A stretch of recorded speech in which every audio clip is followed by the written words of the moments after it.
guys, what's going on? Welcome back to another episode of the Premier League Appetiser show. I'm Coach Indy. Now if you haven't subscribed to the channel already, please do so, because there's going to be some fresh, new, exciting content coming your way in the coming weeks, coming months. Do not miss out on it. Hit the subscribe button right now and you'll get all the new content, as well as all the Appetiser shows and other bits and bobs that we've been doing on the channel, like the tactics and analysis shows. On today's episode, we are going to be running through game week 7 results, some interesting results that we'll be discussing there, some frenetic goals, some more clean sheets, goals galore, some interesting topics to talk about there. We'll have a little preview of game week 8, see what games there is there. Obviously we've got the Manchester City versus Liverpool game, not quite a must-win game for your team just yet, but nevertheless the two favourites for the title going head-to-head this weekend. Then we'll talk about game week 7 results for Indy versus the rest of the world. Scores will be slightly higher than the week before. I mean, the week before we played JB, the rest of the world, they were a lot lower. This time around they have increased a little bit, so we'll be running through those. We're also going to be talking about some of the European results, good and bad for European or English clubs, in Europe, and then also just touching on some other news. In actual fact, that's where we're going to start. So we're going to start with some other news. Standard thing we will discuss about every week is about the COVID-19 positive tests in the latest round of testing. There was actually only 4 tests this time around. I think that's one of the lowest since COVID-19 sort of testing has been happening once a week. So two players have been confirmed from them 4. One is Chelsea's Kai Havertz, which was announced sort of in the last 24 hours, and then sort of a couple of days before that was Leeds midfielder / striker Rodrigo. So both of them have tested positive for COVID-19. Obviously they'll have their period of isolation now, and then obviously they'll come back probably after the international break, and obviously hopefully hit the ground running for both their respective clubs. Other thing I want to talk about is, so there's an interesting article about dementia in football, which sort of discussed work with some work colleagues, and it's sort of been making the headlines over the last sort of couple of days really. But it was on the back burner for a little while, but it sort of made the headlines a bit more recently. So there's been some surveys taking part over a number of years now, and basically it's been, some of the research that's been found so far is that players, ex-pros in particular, who are now retired and they're in their 50s, 60s, whatever it may be, 40s, are more likely to get dementia through high volumes of heading the football. So this has opened up another debate of, how is the ball too heavy? Should the players be heading the ball? Should there be a limit of amount of time should be heading the ball per game? Should you be training heading? All these kind of things have been sort of discussed. So there was an interesting statistic that was sort of presented itself through this survey. I'll just read it out to you now. It says 30 former players took part in the survey, which we just discussed there, and from the research that from these ex-pros, apparently these ex-pros are 3.5 times more likely to suffer from dementia than sort of the general public, if you like. So people like you and I. So it's an interesting sort of survey that's taken place so far. Now, whether it's got more legs, if it's just purely coincidental for the quantity of players that have sort of taken part in the survey. I mean, was it completely different sort of 30, 40 years ago when these ex-pros were playing? Was the ball slightly heavier then? Did they hit the ball more frequently? I mean, all these sort of attributes and factors do need to be sort of taken into account. Like I said, I've just touched on there, is the ball too hard now? Does it need more padding? Should the players be heading? Should players be heading at all? Should it be eradicated from the game? All these things sort of have been mentioned. I think this one's got some more legs in it, definitely, guys. Whether we'll hear more about it this side of the new year, I'm not sure, but definitely something to sort of to keep an eye out on. You know, if the lawmakers might, you know, if there's more evidence to provide in the sort of the months and years to come, then I think maybe there could be a different change, a different law with regards to sort of heading, especially amongst the younger age groups. I know in America they've stopped children up to a certain age to allowed to sort of head the football. It's up to when they get to a certain age. I'm not sure the age. It might be 10, 12, 14, something like that. And at that point they're allowed to start to head up. So that was an interesting article. To bring some more bad news, if you like, Danny Ings for Southampton, he has been ruled out for 4 to 6 weeks after he's just had knee surgery. So you remember the game at the weekend when they played Aston Villa, I believe. He suffered a bit of a knee injury. He looked quite nasty at the time. It looked like his sort of studs got caught on the ground and his knee sort of buckled underneath him. Thankfully, it's not as bad as some people predicted. It could have been, he's obviously had previous as well with his sort of ACLs and stuff like that. So everyone was sort of panicking and thinking the worst. He could be out for 6, 8, 10 months. But thankfully, it's only 4 to 6 weeks, and he's had surgery. We have got an international break in there, so he won't be missing for too many games. I'd imagine maybe something like 3, 4, maybe 5 games. And the last thing I just want to talk about is Mohamed Sakho, who is the Crystal Palace centre half. There's an interesting article that sort of came to light sort of the last 24 hours or so. I'm just going to read it out to you because it's quite complex and quite a long one. But basically, the nuts and bolts of it is that he failed a drugs test back in 2016 when he was playing for Liverpool. Basically, he was suspended after testing positive in March 2016 for a fat burner. So he took a fat burning product, and that was deemed to be a legal substance at the time. And on the back of that, he had a 30-day European ban, or a ban for playing football in, should I say. So he ended up missing the Euros for France, which he was going to be in that squad, if you remember rightly, if you wind your minds back and cast your minds back to then.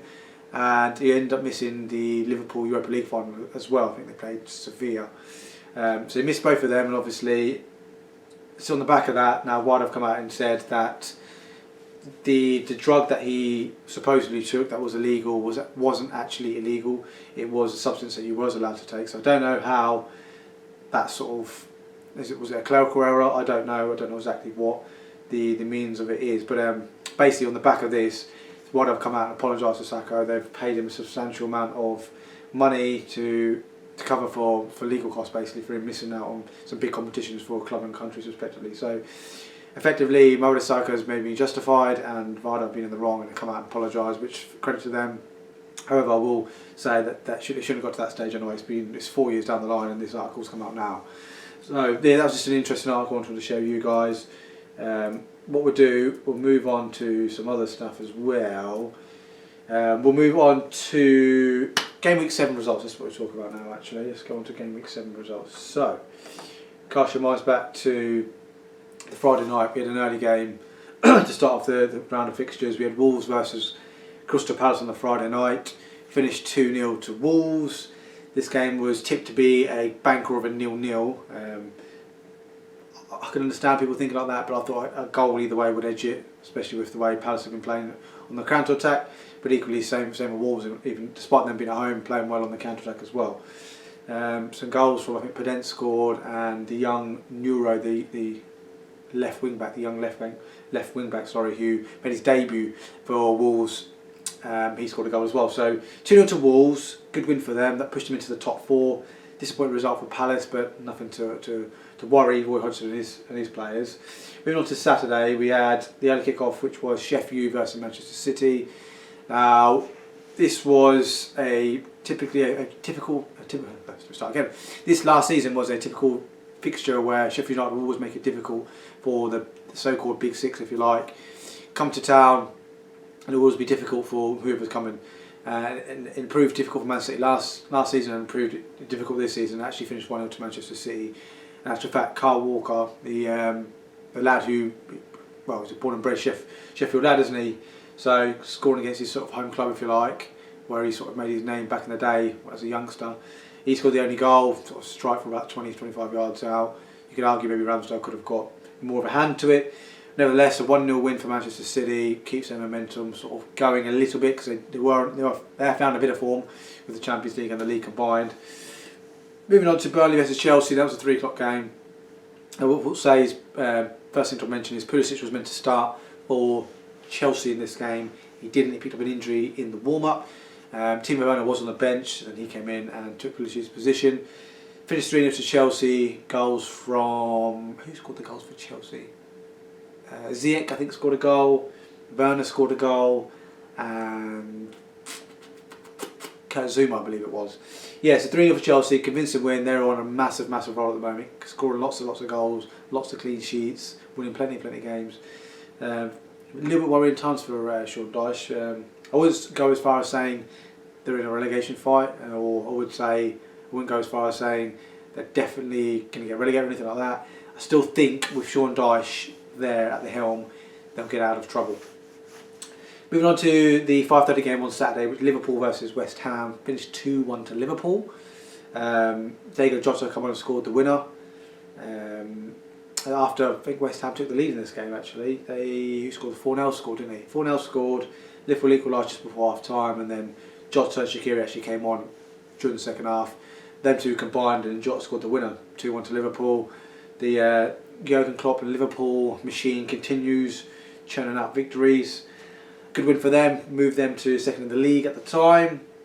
Moving on to Sunday then, where we had some cracking games here. Aston Villa versus Southampton was the first game at 12 o'clock kick-off.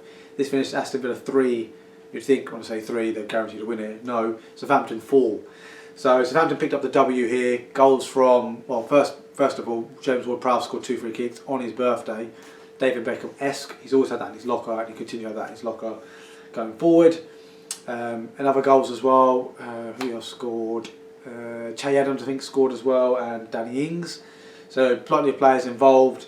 And then for Villa, you had I think Watkins scored a penalty in injury time. Grealish scored a goal, and there's another. I think Tyrone Mings scored a consolation as well. In actual fact, 2 of Villa's 3 goals were scored after the 90th minute. So the game seems tighter than it was. It was quite comfortable for Southampton, especially in that first half. Newcastle versus Everton, then this finished 2-1 to Newcastle. Goals from Callum Wilson and DCL. You expect those guys to be in the score sheet. They're sort of their main goal threat going forward. No problems with any of these two teams, like sort of relegation problems or anything like that. Newcastle will be absolutely fine, providing they keep all their key players fit, likes of Lascelles, Callum Wilson, Seth Maximan. And then Everton, they obviously have had a few injuries and they've had sort of negative results as well on the back of that. I'm sure when they get the players fit, they'll pick up some results as well. Having said that, they are playing Man United this weekend. I would like them to lose. If you can, Ancelotti, if you hear this somehow, if you do hear this video, please can you lose? Thank you. Man United versus Arsenal then. Big Man United. This finished 1-0 to Arsenal away from home. This is the first time Arsenal have won against a so-called Big Six club. I think it's about since 2014 or 2015 when they beat Manchester City 3-0, I think it was. When Pellegrini was still manager, actually. So yes, good win for Arsenal. Aubameyang scored a penalty. Man United weren't really at the races. It was quite a tight game, quite an edgy affair. Although I would say Arsenal did look the more threatening throughout the game. I wouldn't say they were clearly deserved to win the game or anything like that. Nevertheless, Man United sort of negative results continue, and we'll touch on them a bit later on as well with the European games. Spurs versus Brighton. This finished 2-1 to Spurs. Harry Kane scored a penalty quite early on. That obviously made it 1-0. And then who scored for Brighton? I think a penalty was awarded and someone scored a penalty. I'm not sure, guys. Let me know in the comments who scored Brighton's goal against Spurs. What I will say is I do remember the winning goal, Gareth Bale, the holy grail, the Masada, if you like, of Spurs. He came on off the bench and scored a header from a Reguilón assist. Both boys that played at Madrid last season, or at Real Madrid, should I say, last season, and played for them as such. So yeah, he scored the winner. Scored a header, a really good header actually. Nice header, directed well. He scored the winner, and obviously he's going to be, not that he wasn't in Spurs folklore anyway, but he definitely will be there now. And yeah, pretty much God for them for the next, probably the remaining period he's going to be there. Okay, moving on to Monday night where we had Fulham versus West Brom. That was the first game, 5:30 kick-off on the Monday. Finished 2-0 to Fulham. Mitrovic actually got a couple of assists in this game. Good news for Fulham as well, kept a clean sheet. I did kind of predict this one to be a bit of a must-win game for Fulham last week, and it actually turned out to be that way. If they had any ambitions of obviously staying in the league, these are the types of games they needed to win, and they have. So fair play to him and Scott Parker and Fulham and the boys. From West Brom and Southern British side, disappointing.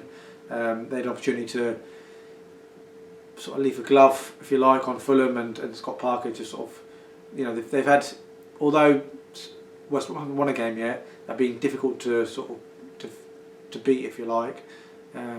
They've lost 3 games, but they've drawn 3 games as well. So that suggests to me they're not an easy sort of bunch to beat, if you like. Having said that, obviously Fulham picked up the win, so fair play to them. Then we had Leeds versus Leicester on the sort of Monday Night Football, if you like, 8 o'clock kickoff. Finished Leeds 1, Leicester 4. Jamie Vardy put on a, well, some people say a clinic, but I'll say a very, very good performance. Couple of assists, goal, could have had another goal, but he was taken off before the penalty for the 4th goal. Disappointing for Leeds, they didn't really turn up until maybe the early stages of the second half, where they did get their goal and they built up a bit of head of steam and some momentum early in the second half. But the 3rd goal where Vardy scored sort of around the 65, 70th minute mark really killed the game, and yeah, it's a good win for Leicester. Pushes them up to, I think, 2nd or 3rd in the league, to put pressure on the likes of Liverpool and Everton, who are up there as well. And that Brendan Rodgers sort of steam train continues as well.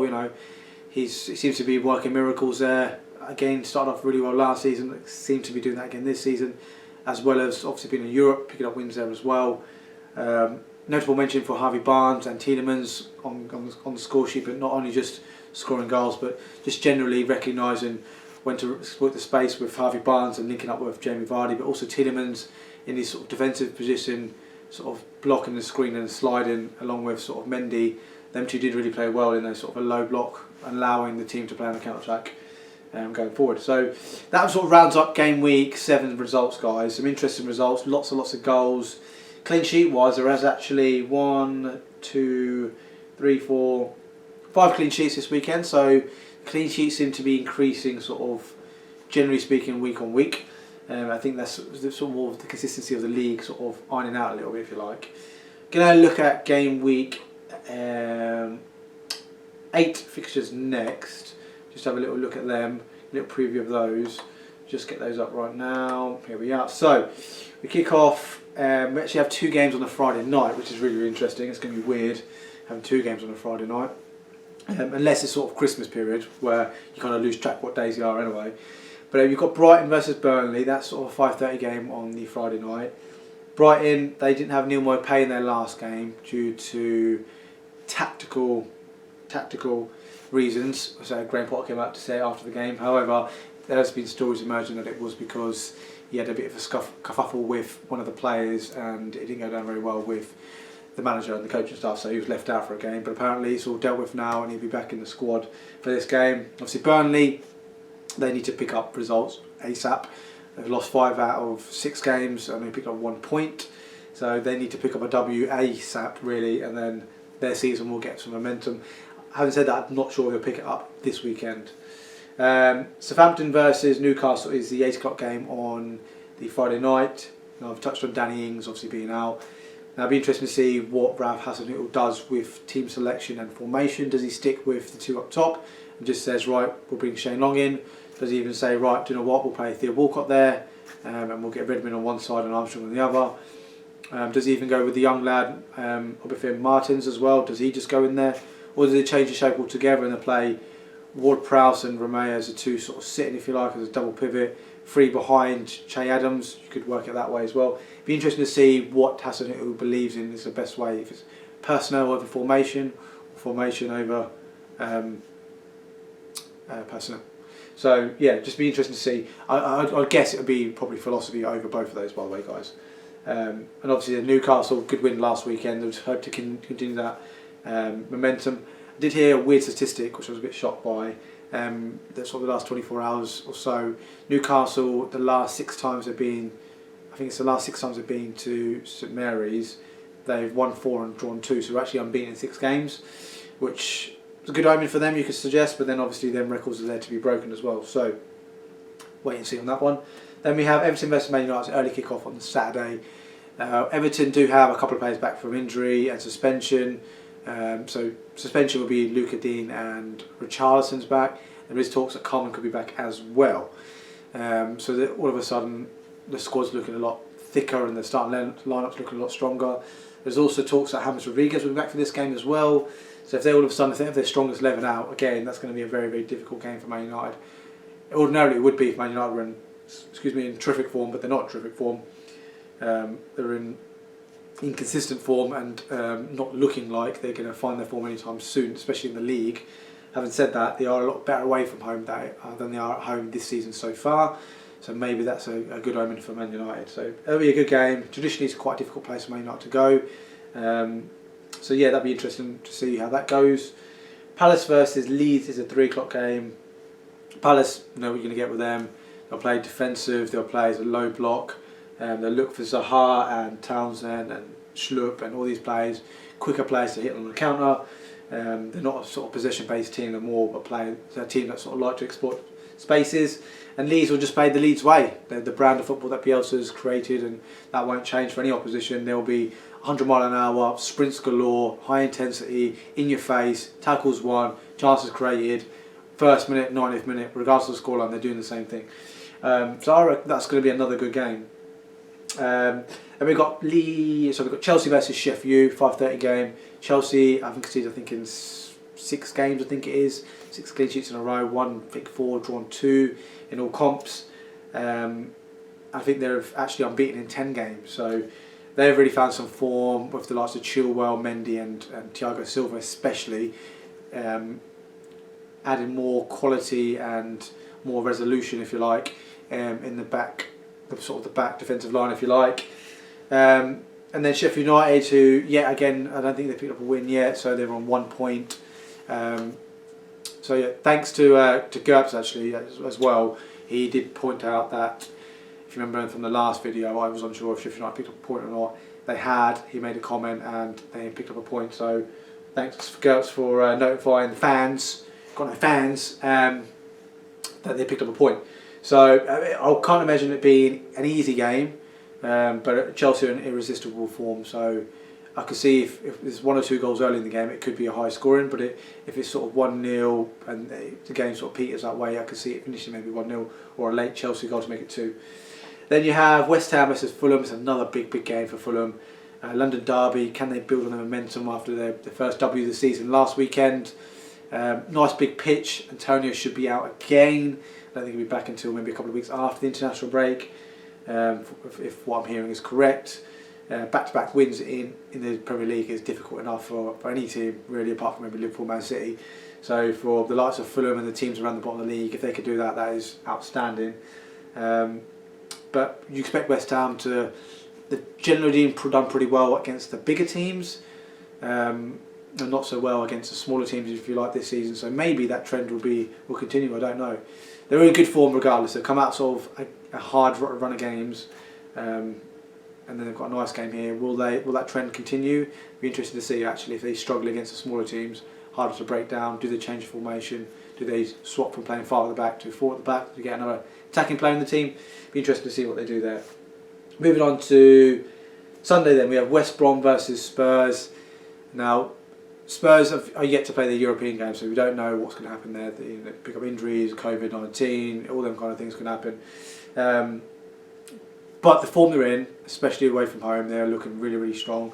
I expect nothing less than a W for Spurs in this game. Likes of Kane, Son and Gareth Bale, Lucas Moura, Bergwijn, all these types of players, all contributing, fullbacks as well. And West Brom, obviously they've played Chelsea at home already, drew 3-3, but I can't imagine them causing. They may cause some problems, but not as many as they did to Chelsea earlier in the season. And if you remember rightly, Chelsea was struggling defensively that game. So this will be a good game. I think I expect a Spurs win in this one.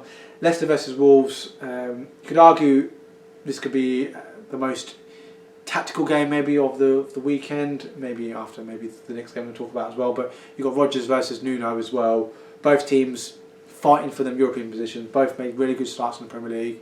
Touched on earlier about the Leicester effect with Jamie Vardy and Barnes. You've got Maddison coming back now. Fofana's settled in brilliantly. You're going to get 1 or 2 players back. Johnny Evans possibly back soon. And them types of players back for Leicester. And then Wolves continuing their form. They've won their last game 2-0. Jimenez seems to be in good form at the moment. Neto and Podence, both different types of players, but equally bring a lot of different qualities to the team. And it's a big sort of thumbs up for me in terms of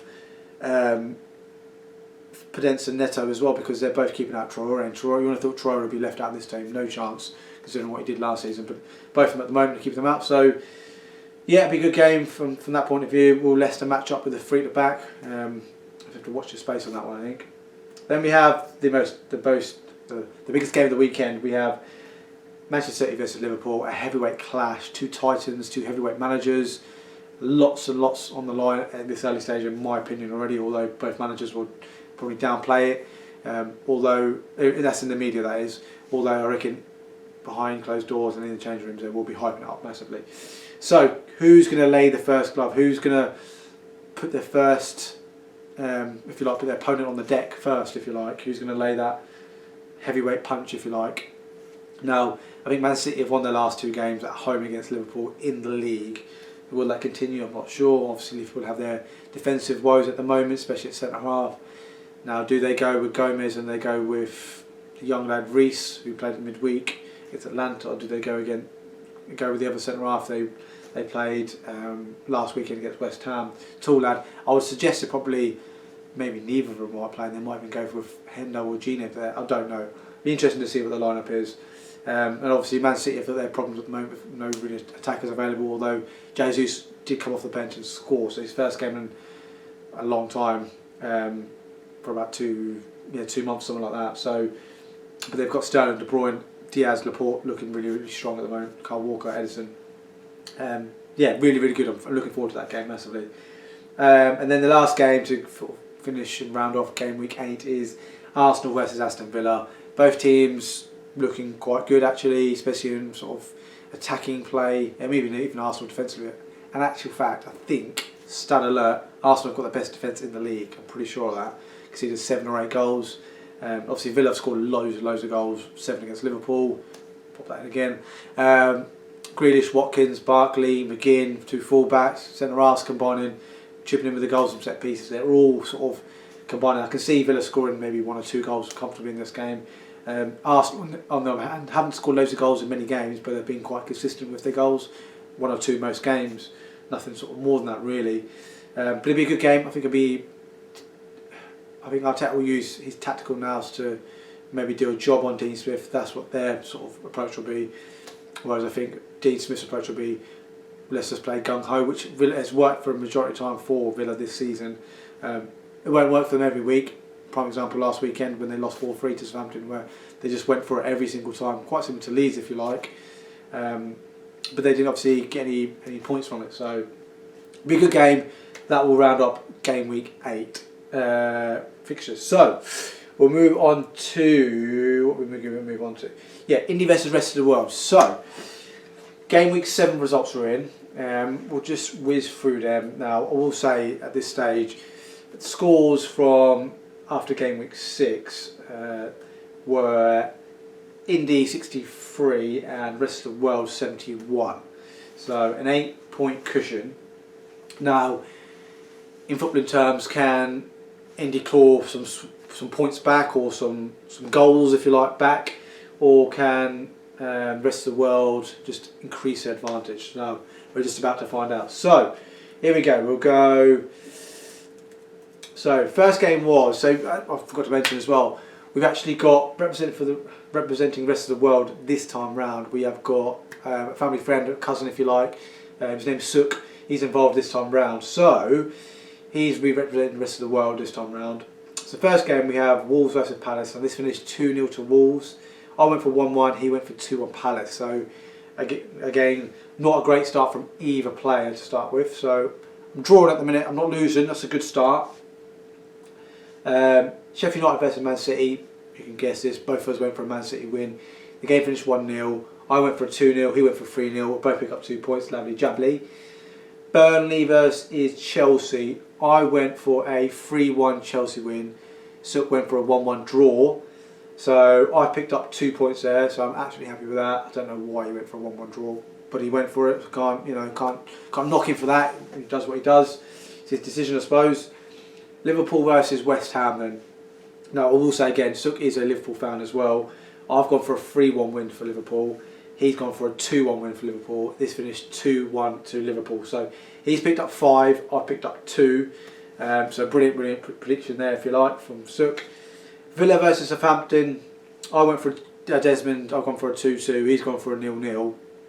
Finished 4-3 to Southampton. So nil points there, or nil points, should I say? Newcastle versus Everton. This finished 2-1 to Newcastle. I went for 1-1, and so I picked up 0, and he went for 1-0 Everton. So again, he picks up 0. Then we have Man United versus Arsenal. So being a Man United fan, I'm not ever going to go against United. So I went for a 2-1 win for Man United. And him being a Liverpool fan, he went for an Arsenal win. So he went for Arsenal 2-1, and they obviously won 1-0. So he picks up another 2 points there. I pick up 0. Spurs versus Brighton. This finished 2-1 to Spurs. I've gone for 3-2. He went for 4-2 to Spurs. So 2 points apiece. Fulham versus West Brom. Now he went for a 0-0 in this game. I went for a 1-0 win to Fulham, and it finished 2-0 to Fulham. So I pick up 2, picks up 0. That takes us to the last game, which is Leeds versus Leicester. We both went for a Leeds 2-1 win. Obviously finished emphatic 4-1 win to Leicester City. So we both pick up 0 points there. So what that means for scoreline for game week 7 results, Indy versus rest of the world.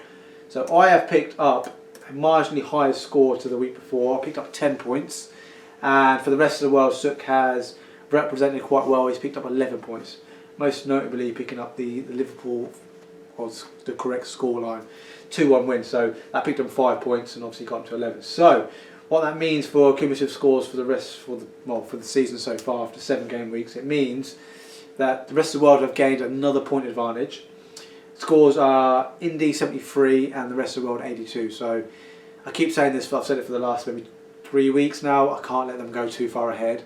And at the moment they are obviously increasing their lead at the moment, but it's not like it's 4 points every weekend or 5 points every. It's sort of 1, maybe 2 at push. So I'm not too worried or anything just yet. It's still early in the season, not even a quarter of the way through the season yet. So plenty of time to sort of swing it around and turn it around if you like.